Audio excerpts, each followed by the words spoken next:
Pessoal, vamos lá, vamos fazer o seguinte, para a gente não perder nosso tempo e o tempo tá curto, eu precisava que vocês tirassem o print da correção, que se vocês forem responder agora, né, para quem fez, tudo bem, mas se for começar agora, a gente vai perder muito time. Então faça o seguinte, tira um print da tela, eu vou passando, né, tira um print e depois vocês compilam, tá bom?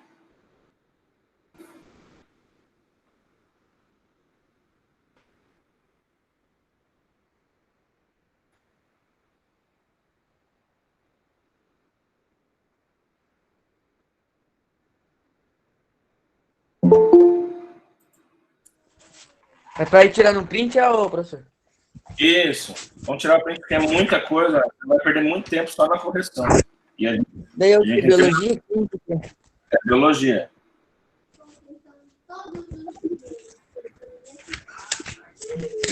Fazer render o tempo aí.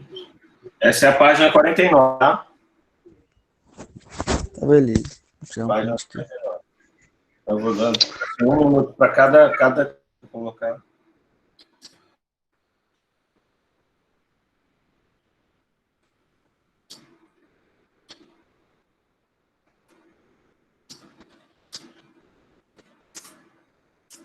Isso não vai tomar muito tempo.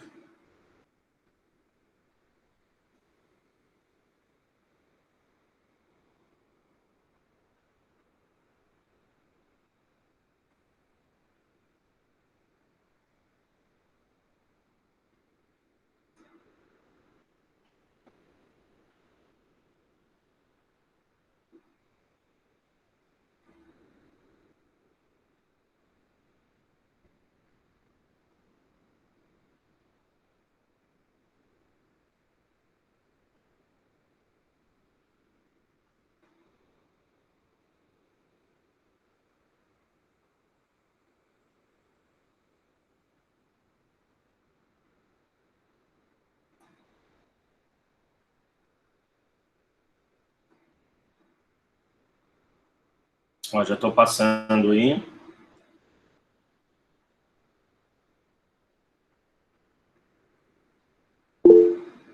Isso, Cauê. Isso foi uma tarefa de ontem, que a gente finalizou ontem.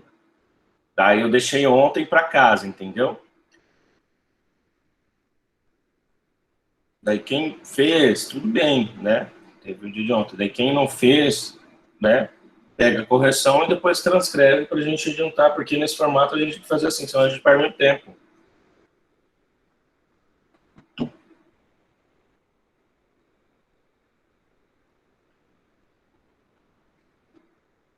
Daí você printa e depois você só copila na apostila, né? É a mesma coisa da correção mesmo, se a gente estivesse fazendo no quadro. Mas é mais rápido.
Beleza? Vou passar lá, tá? Página 50.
Pessoal, são tudo informações que estão na íntegra na apostila, tá?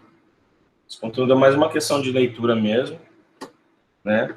Acredito que quem tentou responder conseguiu responder, tranquilo, a maioria, não, né?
Essa atividade mesmo, ela segue a mesma linha do último capítulo que a gente fez. Então, fala sobre... Professor, Pode falar. volta uma aí pra mim, por favor. Tá voltando aí. Calma aí que tem um delayzinho de uns segundos. Ele já vai subir.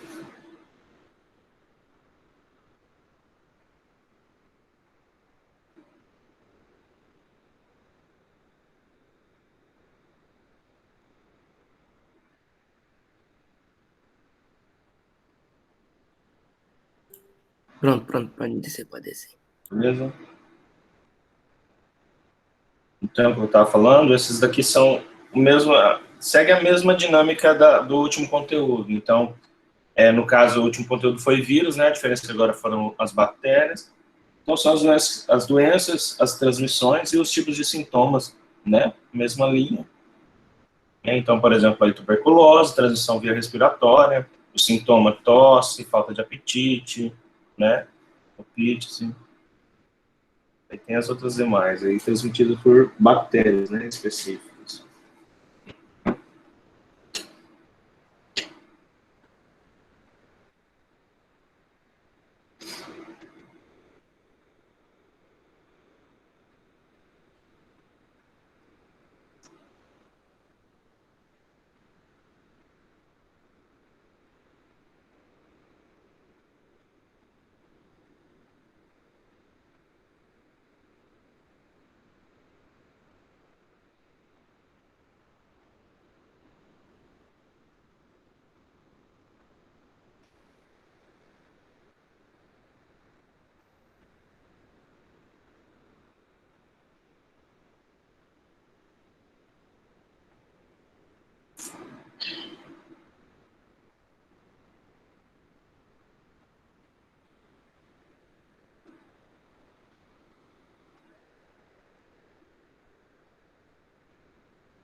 Para fechar aí, página 51.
Pronto, galera? Beleza? Podemos seguir?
Vamos lá então, pessoal.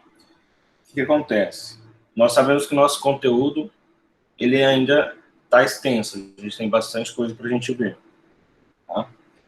Então, a gente vai alinhar certinho ainda como vai funcionar, mas essas aulas, elas serão revistas. Eu sei que na parte da tarde muita gente trabalha, então, às vezes fica inviável. Mas o que nós vamos fazer? Nós vamos estar gravando, né? Eu vou ainda confirmar com a Miriam, a gente vai estar gravando essas conclusões, esse restante de conteúdo, até porque hoje é a nossa última aula antes da avaliação, né? Então, a princípio, a avaliação, o conteúdo da avaliação vai até onde nós finalizarmos, né? Porém, nós vamos sim concluir o nosso conteúdo, tá ok? Sim, como foi os conteúdos demais. Acredito que não seja só meu caso, mas de outros professores também. Então, a gente vai ver as estratégias certinhas, até devido ao tempo, igual a aula de biologia mesmo. Na verdade, a gente tem uma aula só na semana, então acaba sendo muito conteúdo e pouca aula, né? Então, por enquanto a gente fica assim. É claro que se a gente for chegar para uma avaliação, a gente vai fazer em cima de todo o conteúdo que a gente viu, que não foi pouca coisa também. Mas temos muito mais conteúdo para ver. Aí será revisto. E até para não prejudicar vocês na avaliação também. Porque também não adianta ter uma porrada de conteúdo e na avaliação vocês ficarem perdidos, né? Mas vamos lá, então. Protistas, tá? Então, por último aí, dentro das famílias nós vimos os vírus, as bactérias, né? E agora, protistas, né? O que é protistas? Com grande diversidade de formas, complexidade estrutural e adaptação para diferentes tipos de condições ambientais, eles habitam preferencialmente nos lugares úmidos, né? Na água doce, na água salgada, assim como no solo, como os protozoários ou ainda os corpos de hospedeiros. Tá? A maioria vive isoladamente, embora existam as formas de colônias, né? Os protozoários e as algas são os principais representantes. Então, dentro do reino dos protistas, nós temos como os principais atores aí os protozoários, né, como um todo, e todas as algas existentes. tá? Eles abrangem cerca de 20 mil espécies que evoluíram a partir das algas unicelulares. Registros comprovam que há mais de 1,5 bilhão de anos existiram protozoários com carapaças que viveram lá na era proteozoica, muito tempo atrás, né? Os protozoários têm interesse médico, pois são causadores de diferentes doenças parasitárias, além de participar das cadeias alimentares aquáticas, né? Tem, como os outros que nós já vimos, né? Principalmente agora comparado mais às bactérias, não aos vírus, possui, né, os dois lados da moeda também. Ajuda, claro, na cadeia alimentar da natureza, principalmente a cadeia alimentar marítima, né, até devido às algas e outros mais, mas, como foi visto também nos dois últimos, tem a sua parte ruim, que são as doenças causadas pelos mesmos, que nós veremos aí. As algas são importantes na produção do gás oxigênio para o ecossistema como base de alimentação de animais aquáticos. Então, é aquela história que é um mito, né, que já caiu, isso é científico. Então, as algas, pessoal, elas fornecem 80% do oxigênio terrestre, tá? Então, professor, mas não é a Amazônia que é o pulmão? Não. Acredito que vocês já saibam disso e não sabiam, estão sabendo agora. Então, não são as aves mais responsáveis pela oxigenação, e sim as algas, tá? Então, aí já vem mostrar toda a importância do reino protista, das algas em si, para o globo, tá? 80% da oxigenação, ela parte, né, da produção desses animais, né, aquáticos, né, que é vida. Então, as algas, elas são tão importantes quanto as florestas, as árvores, tá? Ela tem grande responsabilidade com a oxigenação do globo.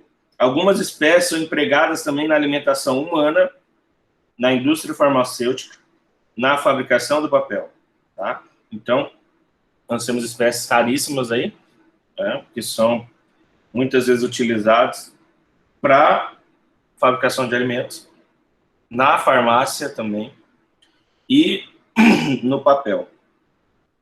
Substâncias secretadas por elas são utilizadas como espessantes, estabilizantes e emulsionantes, mas a parte dos cosméticos, dos cremes, tá? Em si. Bora lá. Em sequência aí. Pela classificação que a gente viu lá no início de Whittaker, né? Na próxima página aí, gente, já. Página 58. Pela classificação de Whittaker, algas e protozoários estão enquadrados no reino protista. Tá? O nome protozoário vem do grego protos, que quer dizer primeiro, e zoo, animal, ou seja, o primeiro animal. Na classificação de OESE, os protozoários e as algas estão inseridos no domínio Eucária. E devido aos problemas de classificação e à grande variedade desse grupo, levando a ser considerado polifilético. A tendência é que o protista deixe de ser considerado reino. Desta forma, o termo protista será usado como coletivo para todos os organismos pertencentes aos diversos reinos do domínio Eucária. Tá? Isso é algo que se discute há um bom tempo já, pessoal, mas até o momento não há mudança. Os textos, eles dizem, né, da extinção, né, do reino protista, tá? Indo até o domínio Eucária, mas não há nada ainda concreto em relação a essa decisão, tanto pela a cadeia da ciência e outros, tá? Ainda continua sendo, né, a classificação de Whittaker. Da mesma maneira, atualmente o termo protozoário é usado como coletivo para os seres unicelulares, eucariontes, heterótrofos, os quais possuem nutrição por absorção ou ingestão, não sendo tratado como animais. No caso das algas, termo que também não apresenta valor taxonômico, refere-se aos seres fotossintetizantes, importantes na produção do oxigênio, né? e podendo ser ainda procariontes, como as cianobactérias, e eucariontes, as algas unicelulares e as pluricelulares. Então, nós vamos ver similaridades aí com outros, né, outras características e outras espécies. Então, vamos lá. Vamos compreender aí a classificação aí, na continuação da página. Na classificação de Whittaker, lá de 1969, o reino protista, ele agrupa os seres unicelulares e eucariontes, representados pelos protozoários, que são heterótrofos, e as algas unicelulares, que são autótrofas. Em 1982, Margulis e Schwartz sugeriram alterar a classificação de Whittaker, incluindo as algas multicelulares no reino protista, por não apresentarem tecido e por não se desenvolver a partir de embrião, como as plantas embriófitas. O termo protista, então, foi substituído por prototista, pois implica na unicelularidade. Avanços nesse estudo da genética e das estruturas celulares possibilitaram, então, verificar relações filogenéticas, tá, entre os seres vivos a partir de 1990, o Oezio propôs uma classificação dos seres vivos em domínios. Então, é como a gente já viu lá no primeiro capítulo, né? Então, arcaia, bactéria e eucária. Então, dentro dessa classificação de Oezio, os reinos Monera e Protista não tinham valor taxonômico, porque não apresentavam relações filogenéticas, então ficava de escanteio. A classificação tradicional dividia os protozoários em 4 grupos, tá? De acordo com as estruturas do quê? Da sua locomoção, né? A sua estrutura física. Então, nós temos os risópodes, né? Ou pseudópodes, os flagelados, que eram os flagelos, os ciliados, com cílios, e os esporozoários, sem estrutura de locomoção alguma. No entanto, essa classificação de protozoário ela é muito complexa, controversa e constantemente ela é atualizada. Na classificação adotada em nosso material, optou-se o quê? Optou-se pela forma simplificada de agrupamento desses micro-organismos, baseado na locomoção, tá? Sem considerar o quê? A sua posição taxonômica definida. Dividimos o grupo que apresenta, então, pseudópodes e risópodes, actinopódes e foramníferos. Os zoomastigóforos substituem os flagelados e o redondo em referências aos esporozoários, como mostrado a seguir. Então, a gente tem uma tabelinha aqui, na apostila, que ela define essa classificação dos protozoários, tá? Então, eu tenho a estrutura de locomoção, a classificação tradicional da mesma e a classificação que é adotada. Então, a estrutura de locomoção, como a gente já leu no capítulo anterior, então, os pseudópodes, os flagelos, os cílios e aquelas que não possuem estrutura nenhuma de locomoção. Na classificação tradicional, eu tenho os sarcodíneos, os mastigóforos ou flagelados, ainda segue a linha do flagelo, né? Os ciliados, que seriam os cílios, e os esporozoários. Então, note que algumas mudanças são mínimas, tá? E a classificação adotada, que daí sim, ela é mais complexa. Então, eu saio de quatro modelos e venho para 6, aumenta-se 2. Então, risópodes, actinópodes, foramníferos, zoomastigóforos, ciliados e apicomplexas. Tá? A classificação tradicional tende a dar lugar à perspectiva filogenética de classificação, considerando comparações entre sequências, as bases nitrogenadas, o RNA e o DNA, e as estruturas, né, outras estruturas celulares. Com base nessas características genéticas, especialistas no estudo determinam cerca de 16 grupos de protozoários, embora as relações filogenéticas entre esses micro-organismos apresentem diferentes controvérsias e algumas indefinições. Além das características genéticas, cientistas buscam compreender relações evolutivas entre os prototistas, protozoários e as algas, e baseiam-se na teoria da endossimbiose, né, ou simbiogênese, que explica a evolução das células eucarióticas por meio das associações que resultam nas mitocôndrias e nos cloroplastos, como será mostrado a seguir, tá? E agora a gente vai ver aí as algas, então, dentro, né, desse meu reino dos protistas, né? Vamos lá. As algas, o que são? São organismos, ó, sua definição, tá? Algas são organismos unicelulares ou pluricelulares, filamentosos e não apresentam tecidos diferenciados. Como não formam raiz, caule e folhas, nós classificamos elas como talófitas, tá? Então, elas têm classificação de talófitas porque elas não possuem raiz, não possuem caules e não possuem flores, beleza? E por ser seres fotossintetizantes, assim como as nossas plantas, a comparação ela é corriqueira, ela vai acontecer, né? Então, por isso que a gente fala de raiz, caule e folhas. A comparação das plantas, a comparação de árvores, de toda a flora com as algas, ela é inevitável, devido às mesmas, né, realizar, né, fotossíntese, produzir oxigênio, e entre outros a gente vai ver aí, ó.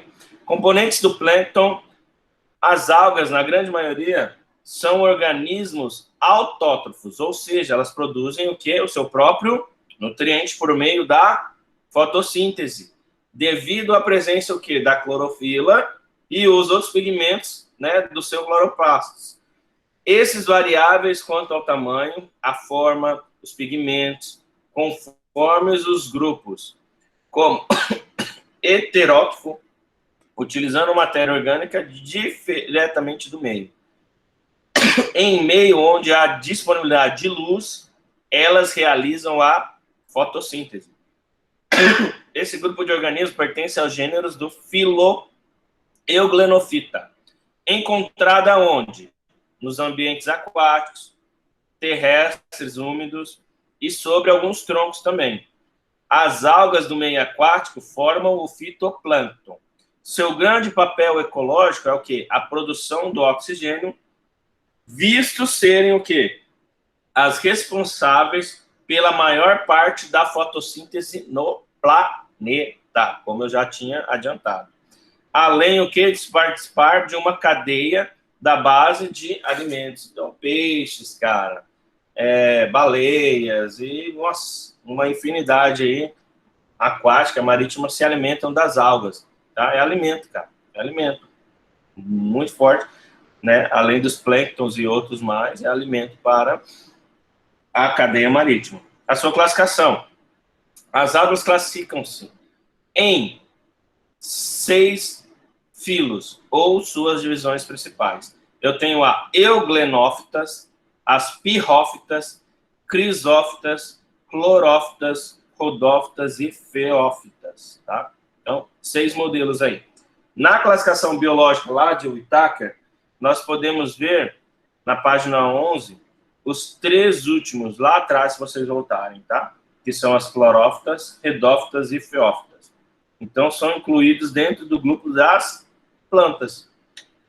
A Crisófitas ou Bacillariophytas, né? Mais conhecida como os Crisófitas mesmo. É o primeiro aí. Vamos lá. As principais representantes das crisófitas são as diatomáceas, algas unicelulares, encontradas principalmente no oceano, tá? Principalmente encontrada no oceano, formando o que? O fitoplâncton, tá?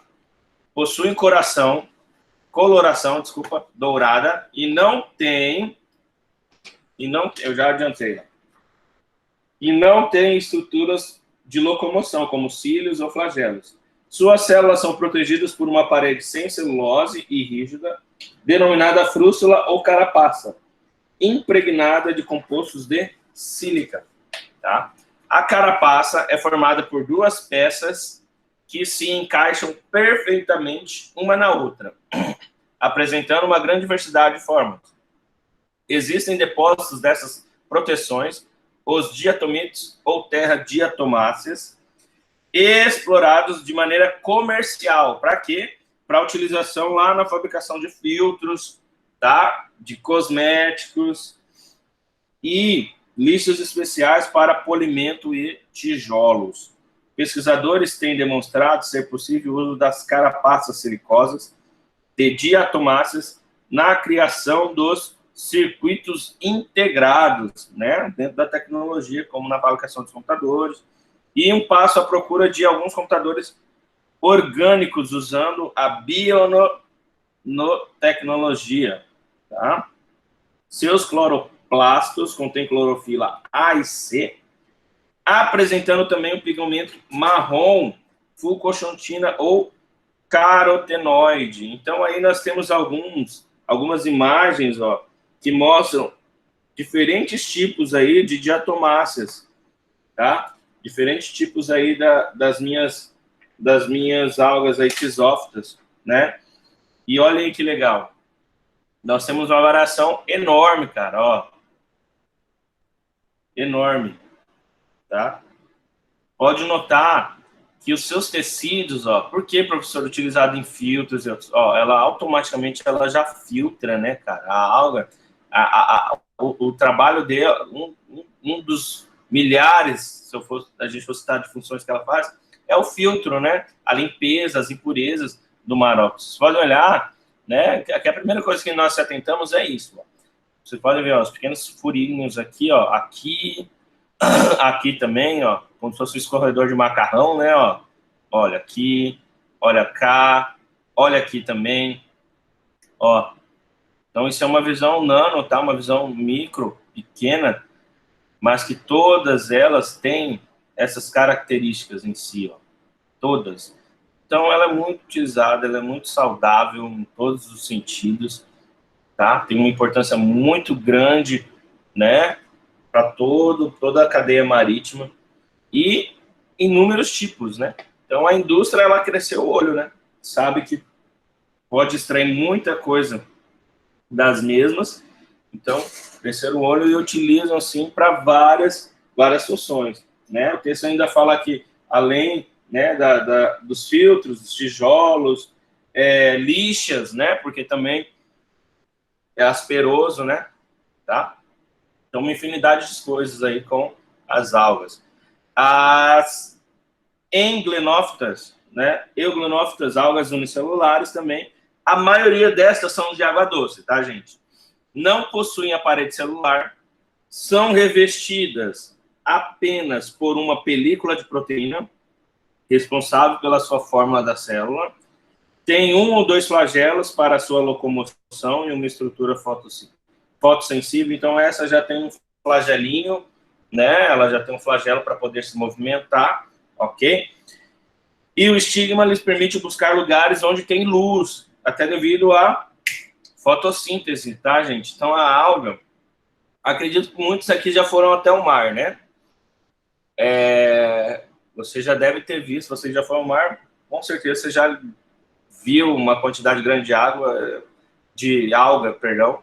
É característico, né? A superfície ou o início do mar aqui próximo à praia, todo ele é tomado de alga. Normalmente tem algas ali, tá? Algas unicelulares, e elas buscam a luminosidade, né? A tendência é ela sempre vir do fundo para a superfície, buscando luz. Para quê, professor? Para fazer a fotossíntese, né, gente? Então, ó, ela busca os lugares mais iluminados, na presença de luz ela realiza a fotossíntese e na ausência ela tem ainda a sua nutrição heterótrofica, tá? A representante mais estudada é a Euglena sp, que assim como protozoários de água doce, possui um vacúolo pulsátil ou contrátil com a função de osmorregulação. O ambiente menos concentrado em relação à euglena dá condições para a água penetrar na célula por osmose, tá? Por osmose. E, para não sofrer ruptura celular, o vacúolo pulsátil elimina o excesso de água no meio intracelular, tá? Então, olha que legal. Cara, isso é vida, né? É muito perfeito. Ó. Então, eu tenho um estigma, o núcleo, o nucleolo, um grão de paramilho, o cloroplasto, o flagelo, né, que utiliza para sua locomoção, e o vacúolo contrátil é onde o que ela elimina o excesso de água, tá? Até porque também por ela estar no ambiente, né, totalmente líquido, ela também precisa eliminar líquidos, né? Imagem representativa de euglena, uma água unicelular autótrofa facultativa. Então, ó, a presença desse vacúolo pulsátil como estrutura osmorreguladora. Tá? O flagelo lá, como seu órgão ou parte que faz a locomover, né? Não menos importante aí. Tá? Ainda eu tenho, ó, a dinófita ou pirrófita, tá? Algas também conhecidas por dinoflagelados são unicelulares, encontradas no mar, existindo espécies de água doce, de maioria autótrofa, de coloração avermelhada, são abundantes no fitoplâncton marinho. Entre as pirrófitas, as do gênero Nocticula respondem pela bioluminescência, observada na superfície do mar. Tem um endoesqueleto e 2 flagelos, além das clorofilas A e C. As pirrófitas possuem um pigmento marrom avermelhado, a peridinina carotenoide. Reproduzem-se principalmente de forma assexuada, né, por divisão binária. Essa já segue mais a linha sexuada da bactéria, então elas, né, se multiplicam. E algumas têm espécies de reprodução sexuada. Então, ó, temos as duas características aí.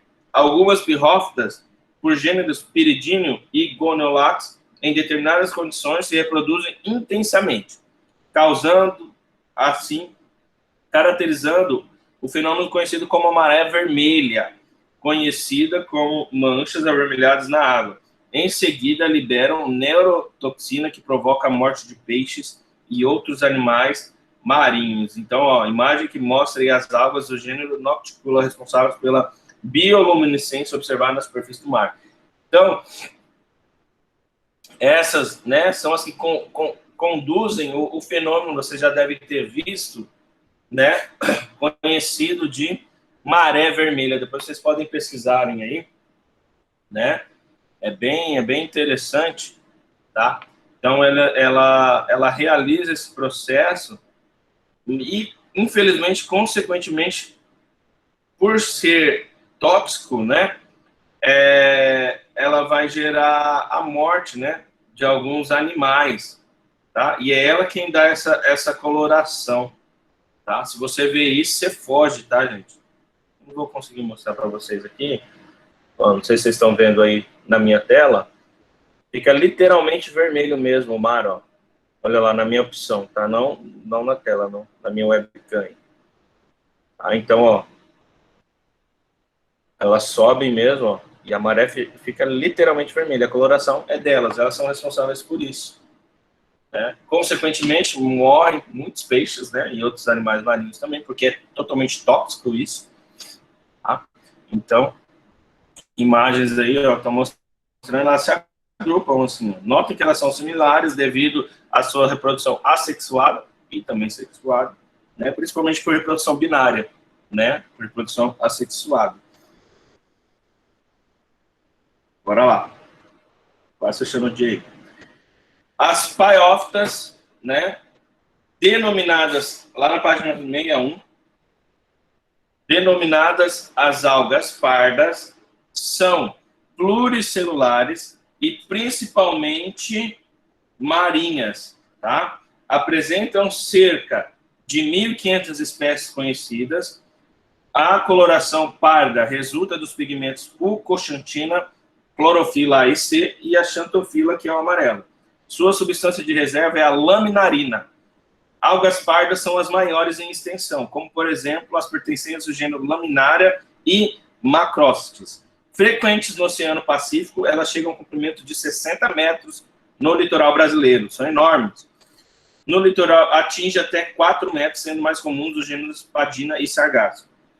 Algumas possuem estruturas de fixação, né, e de flutuação, denominadas, respectivamente, de aprensórios e de aerocistos. Então, elas são mais bonitas, mais formosas, né? Você pode ver na imagem aí, ó, que mostra, né, uma água parda. Note que é possível ver os aerocistos, estruturas utilizadas para a sua flutuação. Tá? As rodófitas são as algas vermelhas, unicelulares ou pluricelulares, em sua maioria marinhas, porém encontradas na água doce, no solo úmido e também em tronco das florestas. Variam muito de sua forma e tamanho, de microscópicas a macroscópicas. Podem ser bem pequenininhas e grandes, até com 3 metros de comprimento, tá? Seu principal pigmento encontrado nele é a ficoeritrina, associada à clorofila, né?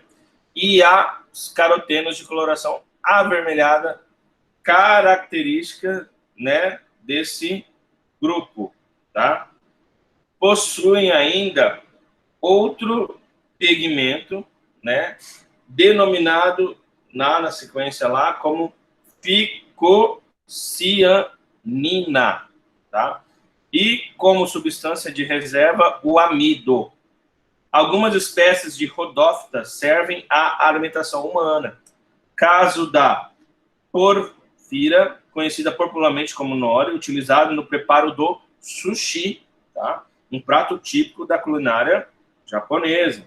Em virtude do alto teor de vitamina C, é usado também para combater o escorbuto. Das rodófitas também se extrai o agar, ou simplesmente agar, um material gelatinoso usado em laboratórios, como meio de cultura para micro-organismos, principalmente as bactérias, né? Então, vocês podem ver aí a imagem, né, da mesma, né, ó, que mostra todos os filamentos dessas algas vermelhas observados em uma micrografia. Nota que a sua composição ela é sempre a mesma, né? Tem os poros, né, e os seus filamentos de união. A clorofita, a nossa última aí, são as algas verdes ou os clorofícias, como o nome já fala, ela é verde, né, devido à clorofila em alta quantidade. Unicelulares ou pluricelulares, praticamente aquáticas. São encontradas em locais de umidade. Vivem isoladas ou em colônias. Seu cloroplastos contém clorofila A e B, o carótono e a xantofila. Sua principal substância de reserva é o amido. Na evolução do reino vegetal, as algas verdes provavelmente tenham sido ancestrais de todas as plantas terrestres. Então, a ciência diz que todas as algas, né, isso é uma tese científica, que as algas, elas deram origem às demais plantas da flora que nós temos. Começou com elas. Elas são as mais antigas, tá? Elas são as mais antigas. Antes de toda a flora, a nova flora, digamos assim. Então, essa deu origem às plantas, às samambaias, a tudo que nós temos aí na nossa flora, tá? Sua principal substância de reserva é o amido, né, como a gente já viu, e sua parede celular é composta por celulose, assim como nos vegetais. A mais comum do litoral brasileiro é a uva. Essa é a que a gente mais vê nas praias ainda. Elas são verdes à medida que elas vão sendo expostas a calor solar e vão, né, fazendo seus processos, elas vão ficando mais escuras. E geralmente são essas que quando você vai ao mar você encontra ali na superfície, tá? Imagem que mostra a alga verde, denominada popularmente conhecida como alface do mar. Então, essa é uma das mais tradicionais, é uma das mais encontradas em maior quantidade, né? E, por sua vez, né, uma das que mais realizam, né, a produção do oxigênio, né? Em todos os oceanos que nós temos grande quantidade né, das clorófitas e da clorofita, dessas algas verdes, tá? Tanto quanto o número de vermelhas. Então, a imagem mostra a alga verde, que é conhecida como o alface do mar, que a gente chama aqui como uva também, tá? Por que uva, gente? Essa característica mesmo, de ela é verde no começo e ao longo do seu ciclo de vida ela vai ficando mais roxa, né? Tanto que quando você encontra ela, como já falei, na superfície, normalmente ela já está roxa, porque ela vem pegando, né, tanto os raios solares, né, e os seus processos que ela já veio fazendo ao longo do tempo. Beleza? Ok, galera, hoje é só até aqui, tá? E a gente vai se comunicando. Mas, como eu já falei, né, eu vou só alinhar com a Meire certinho, mas provavelmente a gente faça a avaliação até onde nós vimos e depois a gente finaliza o conteúdo aí. Ok?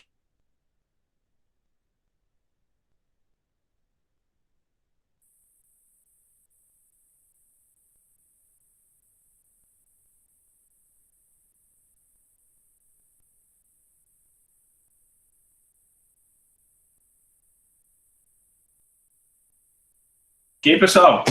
Beleza?